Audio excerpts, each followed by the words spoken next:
Hello friends, देखिए अब हम यहाँ कल हमने भौतिक प्रक्रम में अवस्था देखी थे ठोस से द्रव, द्रव से गैस और गैस से वाष्प। तो हम यहाँ देखिए आज देखते हैं ठोस द्रव साम्यावस्था, सॉलिड लिक्विड इक्विलिब्रियम। मतलब ठोस और द्रव के बीच में कैसी मतलब अवस्था होती है जब दोनों में कोई परिवर्तन नहीं होता है, तो उस समय उस ठोस और द्रव के बीच जो पोजीशन होती है वो साम्यावस्था की होती है। तो इसको हम एक एग्जाम्पल के माध्यम से देखिए समझते हैं।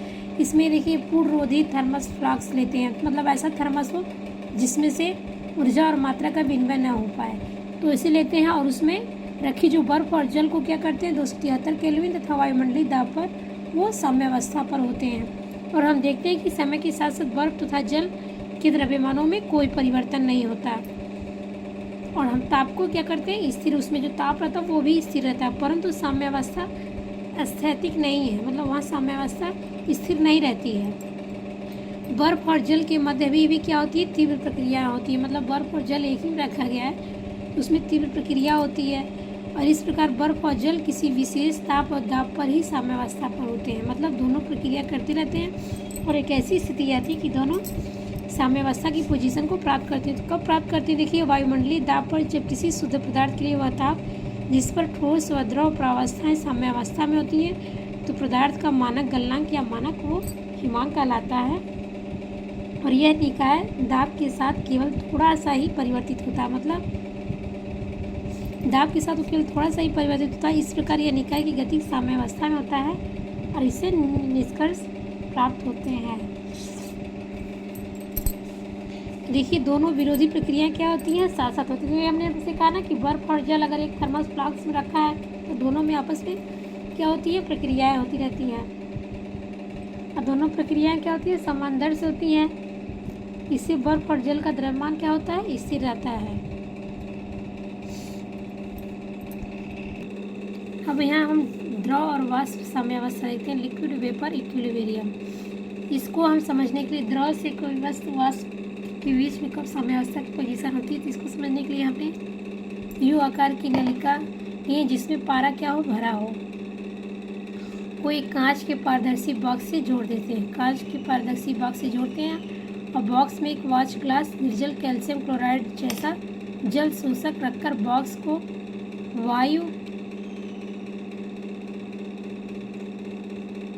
को क्या करते हैं, बॉक्स ग्लास में निर्जल कैल्शियम क्लोराइड जैसा जल शोषक, मतलब ये जल को अवशोषित करने वाला रखकर बॉक्स की वायु को कुछ घंटों तक सुखाया जाता है। मतलब बॉक्स की वायु को धूप में रखकर सुखाया जाता है, और बॉक्स को जब एक तरफ टेढ़ा करके उसमें देखते हैं, मतलब बॉक्स खोलकर तिरछा कर देते हैं, तो उसमें क्या होता है, जल सहित एक वॉच ग्लास को शीघ्र रख दिया जाता है। मतलब उसको तिरछा करके एक जल सहित वॉच ग्लास उस पर रख दिया जाता है। कुछ समय पश्चात ये देखा जाता है वहाँ एक मैनोमीटर दाईं भुजा पर लगा होता है। ये पारा धीरे धीरे क्या होता है, बढ़ने लगता है और अतः स्थिर हो जाता है। प्रारंभ में बॉक्स में जलवाष्प नहीं होती या थोड़ी सी हो सकती, किंतु जब जल का वाष्पन होने से गैस की प्रावस्था में जल के अणुओं के बदलने के कारण वाष्प भाव क्या होता है, बढ़ जाता है, मतलब तेजी से वाष्प होता है। तब वाष्पन होने की दर क्या होती है, स्थिर हो जाती है, और जब साम्य स्थापित हो जाता है तो प्रभावी वाष्पन नहीं हो पाता। तो ऐसी स्थिति साम्यावस्था होती है। वाष्पन की दर और संघनन की दर क्या हो जाती है, समान रहती है। तो वहाँ पे देखिए ये निर्जल कैल्शियम क्लोराइड है, और ये जो आपको हमने बताया कि इसी में ये पारा भरा होता है और ये मैनोमीटर होता है।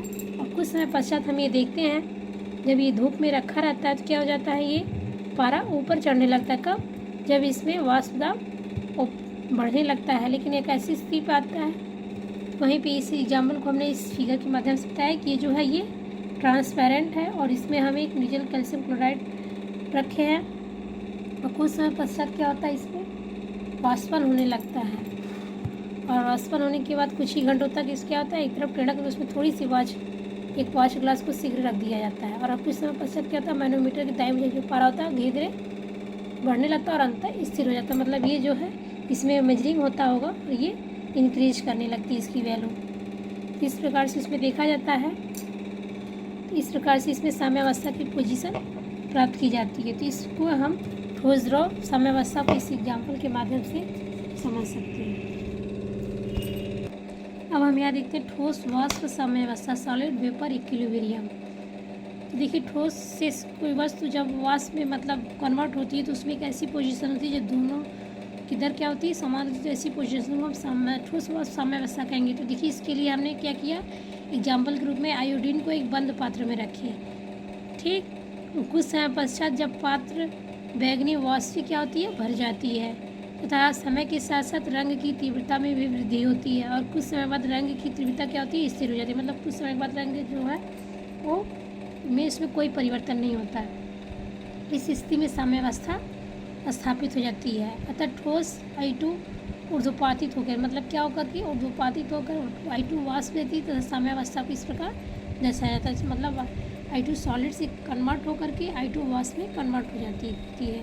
अब यहाँ देखते हैं भौतिक प्रक्रमों साम्यावस्था के समान अभिलक्षण क्या होते हैं। तो देखिए निश्चित ताप पर केवल बंद निकाय में ही साम्यावस्था संभव है। कौन से भौतिक प्रक्रम में साम्यावस्था और साम्यावस्था पर दोनों विरोधी क्रियाएं बराबर वेग से होती है, इनमें गति किंतु अस्थायी अवस्था होती है।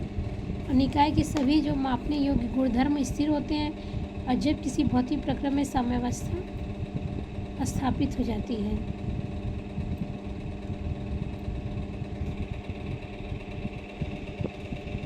इसके आगे हम लोग रासायनिक प्रक्रमों में साम्यावस्था के बारे में अध्ययन करेंगे। तो आज यहीं तक, धन्यवाद।